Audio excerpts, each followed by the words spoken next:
आज के इस वीडियो में हम बात करने जा रहे हैं हमारा जो फर्स्ट चैप्टर है क्लास 12 का फिजिक्स का, इलेक्ट्रिक चार्जेस एंड फील्ड्स। इस चैप्टर की पूरी समरी ये बहुत इंपॉर्टेंट है क्योंकि अगले 15 मिनट में पूरा का पूरा चैप्टर रिवाइज हो जाएगा और बहुत सारे कंसेप्ट आ जाएंगे। तो पहले इलेक्ट्रिक चार्ज क्या होता है? इलेक्ट्रिक चार्ज बेसिकली एक मैटर की एक फिजिकल प्रॉपर्टी है जिसके अंतर्गत अगर उस चार्ज को किसी इलेक्ट्रोमैग्नेटिक फील्ड में रखा जाए तो फोर्स एक्सपीरियंस करता है। यह एक स्केलर क्वांटिटी है। This is the physical property of matter that causes it to experience a force when placed in an electromagnetic field. ये तो चार्ज के बारे में हुआ। चार्ज की कुछ बेसिक प्रॉपर्टीज होती हैं। एक होती एडिटिव नेचर। इसका मतलब यह है कि अगर बहुत सारे चार्जेस हैं, मान लिया Q1, Q2, Q3, इस तरह से बहुत सारे, तो उन सब का अगर हम टोटल करें तो that will B Q1 plus Q2 plus Q3 and so on. मतलब ये ऐड हो सकता है, एडिटिव नेचर है। दूसरा कंजर्वेशन का मतलब ये है कि चार्जेस न तो हम प्रोड्यूस कर सकते हैं और न डिस्ट्रॉय कर सकते हैं। एक सिस्टम की बात कर रहे हैं, तो अगर सिस्टम में मान लिया जो चार्ज है तो नेट इलेक्ट्रिक चार्ज वही रहता है, that is constant. Net electric charge of A system is always constant. Next है प्रॉपर्टी क्वांटाइजेशन का मतलब ये है, क्वांटा से बना है, मतलब एक मिनिमम छोटी से छोटी यूनिट है, उससे छोटा नहीं हो सकता। Means charge on any body can be expressed as an integral unit of a basic unit. Basic unit means क्या हुआ? इलेक्ट्रॉन का जो चार्ज है। तो जो इलेक्ट्रॉन का चार्ज है तो उसी का इंटीग्रल मल्टीपल ही कोई दूसरा चार्ज हो सकता है। अगला है कूलम्स लॉ। कूलम्स लॉ हम जानते हैं। ये क्या होता है कि अगर दो चार्जेस हैं तो उन दोनों के बीच में जो फोर्स लगता है that force is equal to 1/4πε0 Q1 Q2 by r square. अगर Q1 और Q2 दो चार्ज हैं और दोनों के बीच में डिस्टेंस अगर R है तो ये फोर्स है। F is equal to 1/4πε0 Q1 Q2 by r square. यहाँ पे एप्सिलॉन नॉट क्या है? It is permittivity of free space, means space या एयर, उसकी परमिटिविटी है। इसके स्थान पे हम एप्सिलॉन भी यूज कर सकते हैं।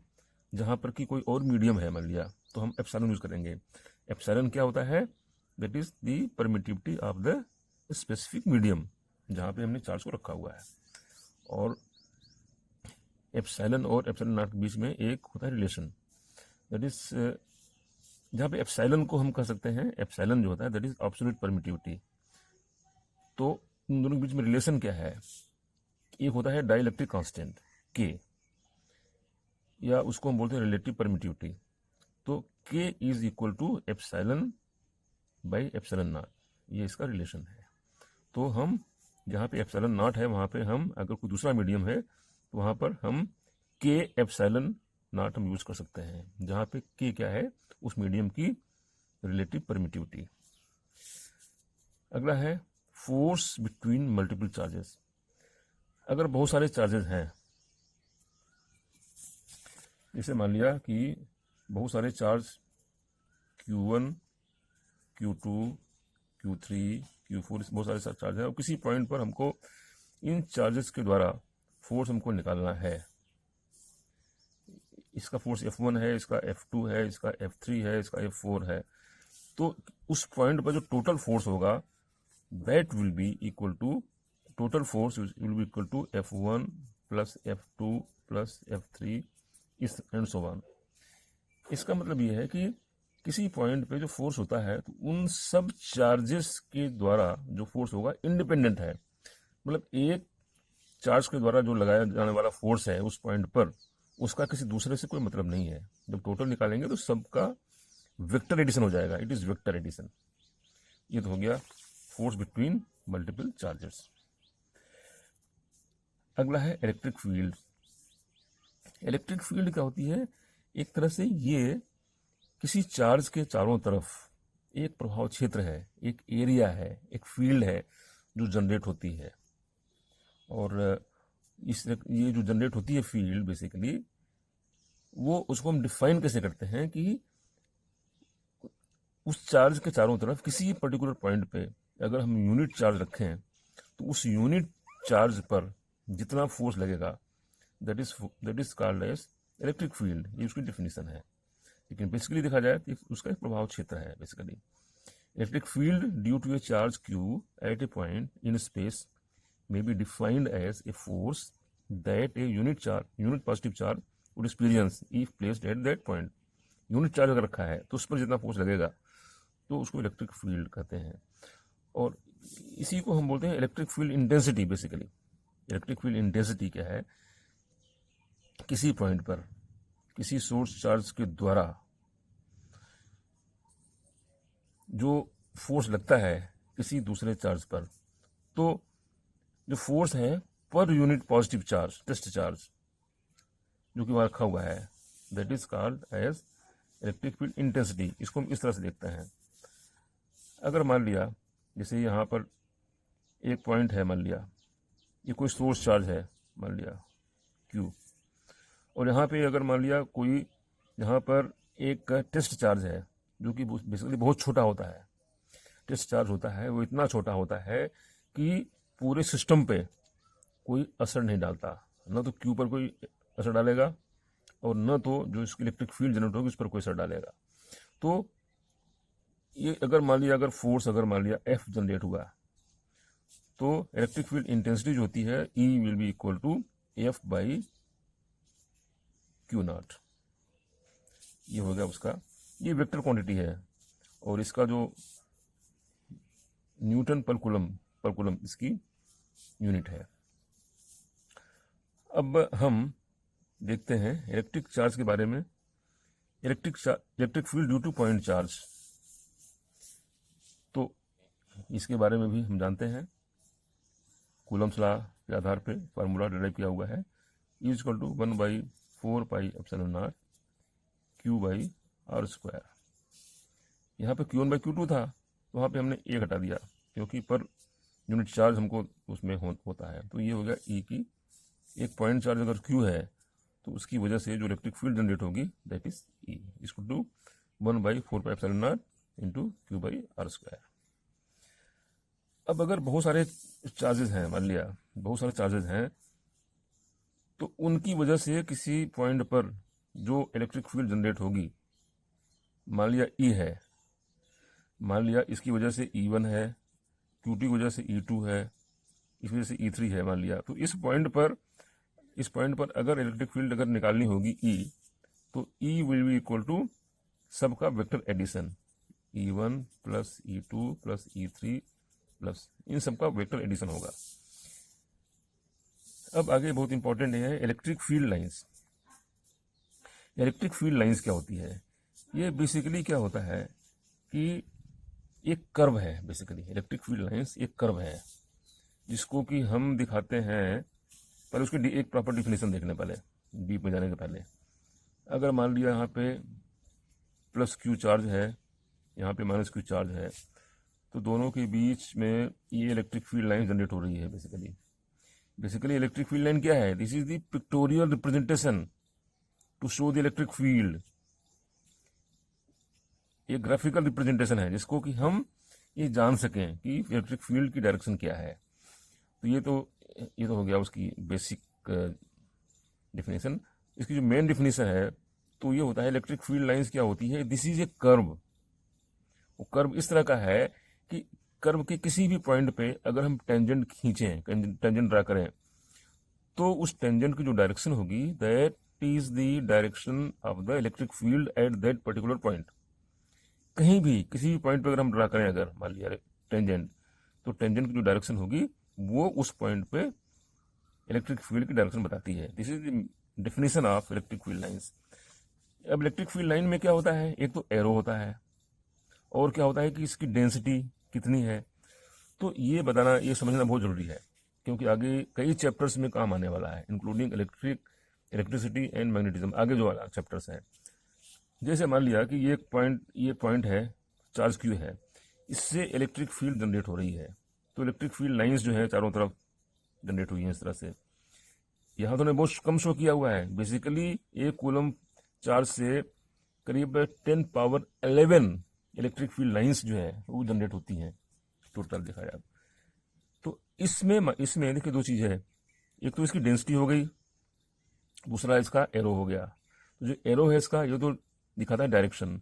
अब डेंसिटी का देखिए, अगर मान लिया एक पर्टिकुलर लंबाई, इतनी लंबाई का है मान लिया, इतनी लंबाई में हमको देखना है कि कितना जो है इलेक्ट्रिक फ्लक्स है या कितनी लाइंस हैं। अब यहाँ देखिए, यहाँ पर 1 2 3 4 5 5 जो है यहाँ पे इलेक्ट्रिक फील्ड लाइंस यहाँ पे इस एरिया में यहाँ पर लग रही है इस तरह से, इस लाइन मान लीजिए। और अगर हम इसी को अगर यहाँ पे हम दूर कर दें लाइन को, तो इतनी ही एरिया में केवल एक लाइन जा रही है। अब इसका मतलब क्या है, अगर चार्ज से डिस्टेंस कम है तो इलेक्ट्रिक फील्ड की डेंसिटी ज़्यादा है। ज़्यादा लाइन का मतलब ज़्यादा डेंसिटी, कम लाइन का मतलब कम डेंसिटी। तो अगर डिस्टेंस कम है तो डेंसिटी ज़्यादा है। अगर डिस्टेंस ज़्यादा कर दिया मैंने चार्ज से किसी पॉइंट का, तो वहाँ पे डेंसिटी बहुत कम हो जाती है। इसका मतलब कि चार्ज के पास में इलेक्ट्रिक फील्ड हमारी इंटेंसिटी ज़्यादा होती है और चार्ज से दूर में कम होती है। अगर इसको R मान लिया तो हम जानते हैं कि E जो होता है that is proportional to 1/r²। Formula हमको पता है, E is equal to 1/4πε0 Q/r² होता है। इसका मतलब कि जो R अगर बढ़ेगा तो E कम होगा, जो कि यहाँ से दिख रहा है। तो ये हो गया इलेक्ट्रिक फील्ड लाइंस। अब इसके बाद में अगला है कंडक्टर्स इन इलेक्ट्रिक फील्ड। ये भी कंसेप्ट समझना बहुत जरूरी है। अगर मान लिया हमने एक कंडक्टर लिया, ये कंडक्टर है और इसमें इलेक्ट्रिक फील्ड लाइंस हैं इस तरह से, ई है इस डायरेक्शन में। तो होगा क्या, यहाँ पे हम जानते हैं कि कंडक्टर में बहुत सारे फ्री इलेक्ट्रॉन्स होते हैं और टोटल वो सारा का सारा जो है इट इज न्यूट्रल, क्योंकि जो ये सब सारे जो फ्री इलेक्ट्रॉन है पूरे इसमें एरिया में या वॉल्यूम में वो इक्वली डिस्ट्रीब्यूट होते हैं। अगर वो कंडक्टर इलेक्ट्रिक फील्ड में लाया जाता है उस समय क्या होता है, सारे के सारे जो फ्री इलेक्ट्रॉन है वो यहाँ पे इस एक साइड में आ गए ड्यू टू इंडक्शन। जब सारे यहाँ पे इलेक्ट्रॉन्स सारे ऐसे आप ये मान लीजिए, ये सारे इलेक्ट्रॉन इधर आ गए, सारे इलेक्ट्रॉन्स। जब सारे इलेक्ट्रॉन्स इधर आ गए तो दूसरी साइड में पॉजिटिव चार्ज बचेगा। तो उस समय क्या होगा, बीच में यहाँ पे कोई इलेक्ट्रिक फील्ड नहीं होगी, नो फील्ड। सारे इलेक्ट्रॉन इधर नेगेटिव चार्ज, इधर पॉजिटिव चार्ज ये है। और कंडक्टर्स में ये भी होता है, हम देख ही रहे हैं कि सारा का सारा जो चार्ज है, इधर नेगेटिव चार्ज इधर पॉजिटिव चार्ज, वो सारा सरफेस पे आ जाता है। तो क्यों होता है ये यहाँ से क्लियर है। तो ये हो गया हमारा जो concept conductors in an electric field. अगला है इलेक्ट्रिक डाइपोल। इलेक्ट्रिक डाइपोल क्या होता है? इलेक्ट्रिक डाइपोल होता है अगर दो चार्ज, एक नेगेटिव एक पॉजिटिव, किसी शार्ट डिस्टेंस पे अगर रखे हुए हैं तो उसको हम बोलते हैं इलेक्ट्रिक डाइपोल। ये आगे बहुत इंपॉर्टेंट होने वाला है, केमिस्ट्री में भी बहुत इंपॉर्टेंट है। जैसे मान लिया कि H2O का मान लिया ये है मॉलिक्यूल है, या HCl का मॉलिक्यूल है, इस तरह से बहुत सारी चीज़ें आएंगी, तो वो उसको बोलते हैं इलेक्ट्रिक डाइपोल। जबकि दो चार्ज हों और दोनों के बीच में बहुत ही कम डिस्टेंस हो। एक होता है डाइपोल मोमेंट। डाइपोल मोमेंट का होता है कि डाइपोल मोमेंट में, अच्छा इसमें इलेक्ट्रिक डाइपोल में क्या होता है कि इसकी जो इलेक्ट्रिक लाइंस की ये या डायरेक्शन होती है नेगेटिव टू पॉजिटिव। तो डाइपोल मोमेंट क्या होता है, इसको हम अगर P माने तो इसको जो P मानते हैं तो इसका वैल्यू होती है P equal to Q into 2L। इसको डाइपोल मोमेंट बोलते हैं। इसकी डायरेक्शन होती है from negative to charge to positive charge. तो डाइपोल मोमेंट क्या होता है, बेसिकली ये वेक्टर क्वांटिटी है। अब इसका भी आगे भी दिखाएंगे इसका यूज क्या है। बेसिकली इसका यूज, डाइपोल का यूज क्या है, डाइपोल मोमेंट का यूज क्या है, आगे इसकी जब हम कैलकुलेशन करेंगे, इलेक्ट्रिक फील्ड निकालेंगे तो चीजें बहुत आसान हो जाती हैं, जो कि हम आगे देखेंगे। अब इसमें जो डाइपोल, हमारा जो डाइपोल है, तो उस डाइपोल की वजह से इलेक्ट्रिक फील्ड हम कैसे निकालते हैं, क्योंकि ये इलेक्ट्रिक फील्ड भी जनरेट करता है। तो इसके 3 डेरिवेशन है हमारे। एक तो जैसे ये इलेक्ट्रिक डाइपोल है, तो इसकी एक्सियल एक्सिस में किसी पॉइंट पर, मान लिया यहाँ पे कोई पॉइंट P है, तो इन दोनों की वजह से यहाँ पर एक पॉइंट, और यहाँ से इसकी डिस्टेंस मान लिया x, इसके सेंटर से उस पॉइंट की डिस्टेंस x है, तो उसका जो डाइपोल मोमेंट आएगा, उसका जो डाइपोल आएगा, हमारा इलेक्ट्रिक फील्ड आएगी उस डाइपोल की वजह से एक्सियल लाइन में किसी पॉइंट पर, तो ये उसका फार्मूला है। इसका ये बहुत इंपॉर्टेंट है, इसका डेरिवेशन। और दूसरा होता है इक्वेटोरियल लाइन। अगर ये 2 इलेक्ट्रिक चार्ज है -Q प्लस Q, तो यहाँ से दोनों का जो सेंटर है, इससे परपेंडिकुलर एक लाइन खींचा, तो इस लाइन पर किसी पॉइंट पर, मान ली पॉइंट Q है, तो जो इलेक्ट्रिक फील्ड बनेगी वो कैसे निकालेंगे, ये भी बहुत ही ज़्यादा इंपॉर्टेंट ये डेरिवेशन है। तो इसकी फील्ड भी यहाँ पे दी गई है इसकी वजह से। EQ equal to 1/4πε0 into P/x³। और एक्सियल वाले में जब उसका डबल है, EP equal to 2P/4πε0 x³। तो एक्सियल वाले का ज़्यादा है, इसका कम है। एक तीसरा डेरिवेशन है, वो भी बहुत इंपॉर्टेंट है, वो है ये किसी पॉइंट पे ये हमारा डाइपोल है -Q प्लस Q, तो इसके सेंटर से किसी भी एंगल पे, थीटा एंगल पे, मान लिया किसी भी पॉइंट पे, मान लिया पॉइंट K है, तो यहाँ पे इलेक्ट्रिक फील्ड क्या होगी, मान लिया बनती है E। तो इसका भी ये आता है E equal to 1/4πε0 P/r³ √3 cos² theta plus 1। ये थीटा पे डिपेंड है, थीटा पे, और ये r है, ये डिस्टेंस है, इसका डिस्टेंस x था, तो इस पे डिपेंडेंट है। इसके अलावा एक और बहुत इंपॉर्टेंट है बोर्ड पॉइंट ऑफ व्यू से। अगर कोई एक यूनिफॉर्मली चार्ज रिंग है, एक रिंग है जो कि यूनिफॉर्मली चार्ज है, तो इस रिंग की वजह से किसी पॉइंट पे, इसके सेंटर पे किसी पॉइंट पर अगर डिस्टेंस r है, कोई पॉइंट P है, तो इस पे कितनी इलेक्ट्रिक फील्ड होगी, यूनिफॉर्मली चार्ज है ये, तो इसका भी फार्मूला है E equal to QR/4πε0 r² plus a² power 3/2। ये फार्मूला है इसका। अब अगर डाइपोल को हम किसी इलेक्ट्रिक फील्ड में रखें, तो उस समय उसका बिहेवियर क्या होगा। अगर मान लिया ये डाइपोल हमारा है, मान लिया डाइपोल है हमारा -Q प्लस Q, और ये हमारी इलेक्ट्रिक फील्ड है, मान लिया E, इसमें रखा हुआ है, तो क्या होगा, ये जो पॉइंट होगा ये इधर अट्रैक्ट होगा और ये रिपेल होगा, तो इसमें एक टॉर्क जनरेट होगा, एक टॉर्क जनरेट होगा। तो वो जो टॉर्क है, इसकी वैल्यू क्या होगी, अगर मान लिया इसकी वजह से, अगर ये मान लिया अगर P है, तो जो टॉर्क होता है, जो टॉर्क है, tau equal to PE sine theta, PE sine theta. Theta क्या है, ये एंगल है, इलेक्ट्रिक फील्ड और ये चार्ज का जो डाइपोल मोमेंट है, इसका जो एंगल है दैट इज थीटा। क्योंकि हम देख रहे हैं साइन थीटा है, तो that will be equal to इसका cross product P cross E, P हो गया।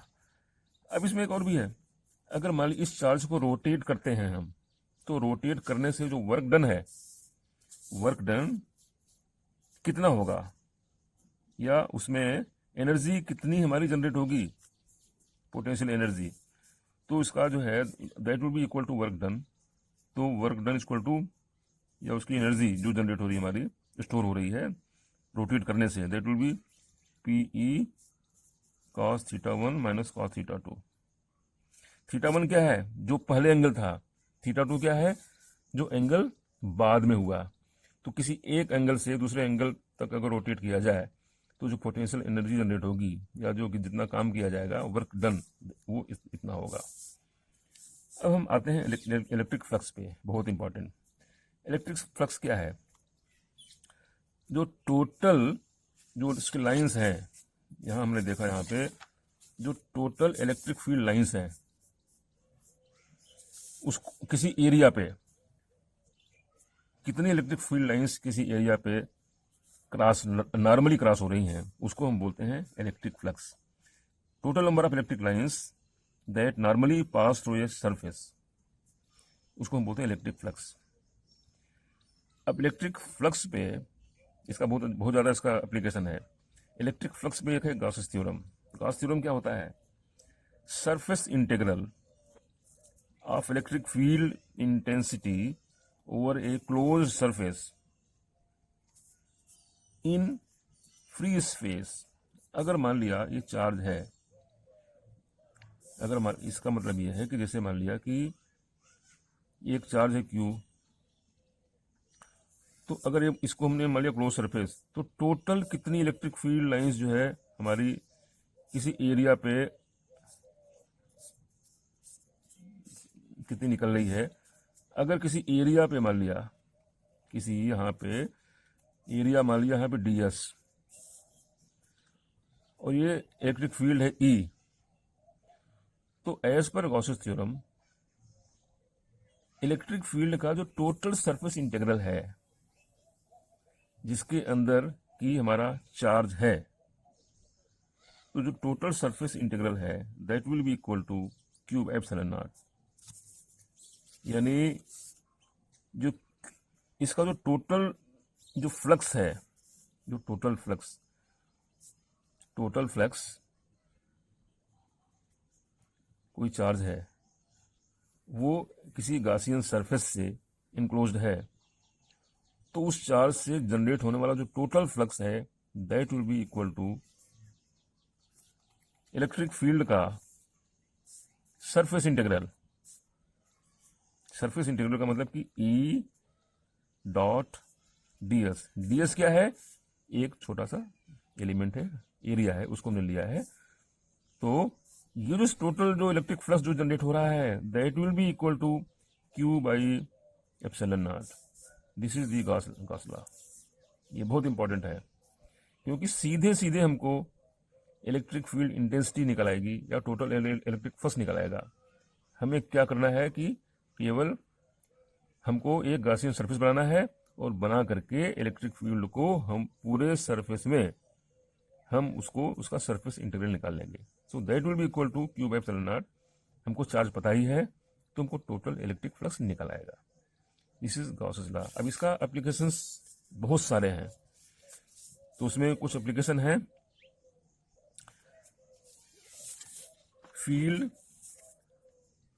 Field due to long thin straight charge wire. एक चार्ज वायर है, मान लिया हमको फील्ड निकालनी है, तो हम क्या करते हैं कि एक हम गॉसियन सरफेस हम बनाते हैं, बना करके हम उसको जो है हम इंटीग्रेट कर देंगे पूरे सारे सरफेस के लिए, और उसके बाद में हमको इलेक्ट्रिक फील्ड निकाल आती है। E is equal to lambda by 2 pi epsilon naught r, जहाँ पे लेमडा क्या है, that is charge density, linear charge density, lambda हो गया। इसको भी इसका डेरिवेशन बहुत इंपॉर्टेंट है। दूसरा है due to electric field due to infinite plane sheet of charge. इसे मान लिया कि एक शीट है, यहाँ पे चार्ज है, तो यहाँ पे बहुत सारे इलेक्ट्रिक फील्ड लाइन निकल रही है, तो इसकी वजह से हमारी किसी एक डिस्टेंस पे हमारी इलेक्ट्रिक फील्ड कितनी होगी, that will be equal to epsilon by 2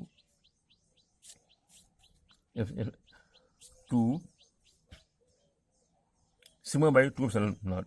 तो सिग्मा बाई 2, सिग्मा क्या है? Sigma is the again surface charge density. Sigma जो है सरफेस चार्ज डेंसिटी है और एप्सिलॉन नॉट हमको पता है। तो ये अब इसमें हम देख रहे हैं, देखिए इसमें क्या है, इस वाले में क्या है हमारा lambda by 2 pi epsilon naught r. R क्या है? इसकी डिस्टेंस है यहाँ पे। और इसमें क्या, इसमें आर नहीं है, कोई डिस्टेंस इसमें नहीं है। इसका मतलब है कि जहां पर ये है प्लेट है कोई, यहाँ पर कितनी भी दूरी पे हम ले जाएं हमारी फील्ड वही रहेगी। ऐसा क्यों हो रहा है? क्योंकि यहाँ पे स्ट्रेट लाइन है। यहाँ पे जो इलेक्ट्रिक फील्ड लाइन्स है वो स्ट्रेट है, सीधी सीधी है, पैरेलल है, यूनिफॉर्म है, इसलिए यहाँ पे डिस्टेंस का कोई भी असर नहीं पड़ता। यहाँ पे ऐसा नहीं है। यहाँ पे हम जानते हैं कि अगर हम इसका अगर ये लें तो इस तरह से यहाँ पे बन जाता है, क्रॉस सेक्शन लें तो इस तरह से बनेगा। तो हमको पता है कि पास में जो है अगर आर कम है तो इंटेंसिटी ज़्यादा होगी और आर ज़्यादा है तो कम हो जाएगी इस वाले में, ठीक है। और तीसरा है due to charge thin spherical shell. मान लिया अगर कोई स्फेरिकल शेल है, चार्ज है, जिसका रेडियस यहाँ पे आर है, तो उस कंडीशन और किसी पॉइंट पे हमको निकालना है, तो यहाँ भी हम क्या करेंगे, गासियन सरफेस लेंगे और यहाँ पे ई और हम सरफेस एरिया यहाँ के जो वेक्टर एरिया वहाँ पे है, जो एरिया वेक्टर है दैट विल बी, मान लिया यहाँ पे ds है एक एलिमेंट का, तो इसकी जो आएगी electric field that will be equal to q by 4 pi epsilon r square. ये हम देखते हैं कि ये एग्जैक्टली वही है जो हमारा कूलम्स लॉ से हमको मिलता है। इसका मतलब कि जो ये जो है कूलम्स लॉ को फॉलो कर रहा है। तो इसी कंसेप्ट को लेकर के हम गॉसियन से कूलम्स लॉ का हम डेरिवेशन कर सकते हैं। इसी को अगर हम कर दें दूसरे फॉर्म में, sigma r square by epsilon r square, जहां पे जो कैपिटल R है that is the radius of the shell, और इस सरफेस पे अगर निकालना है तो वही होगा। मान लिया ये तो हुआ सरफेस, ये दूर सरफेस से दूर, अगर सरफेस पे निकालना हुआ तो ये कितना होगा, वही q by 4 pi epsilon not, यहाँ पे कैपिटल R स्क्वायर हो जाएगा, क्योंकि यहाँ पे इस सरफेस पे small r equal to capital R, और इस शेल के अंदर जो होगा वो तो वहाँ तो जीरो होगा, ये तो हमको मालूम ही है। तो ये रहा एक तरह से पूरे चैप्टर की समरी, क्योंकि हम अब आगे अगले चैप्टर में हम प्रवेश करेंगे, एंटर करेंगे, तो इसको पूरा का पूरा एक बार जानना, समझना, रिकैप करना ये जरूरी था। तो आज का बस इतना ही। आगे हम अगले चैप्टर में हम बात करेंगे, उसके पहले इसके कुछ न्यूमेरिकल भी करेंगे। अगला जो हमारा चैप्टर है potential and electric potential and capacitance, ये बहुत ही इंपॉर्टेंट वो भी है। उसके लिए सारे के सारे जो कंसेप्ट हैं अभी पुराने हैं, जो हमने पढ़े हैं अभी रिकैप किया, वो जरूरी है। तो बस यहीं तक, थैंक यू।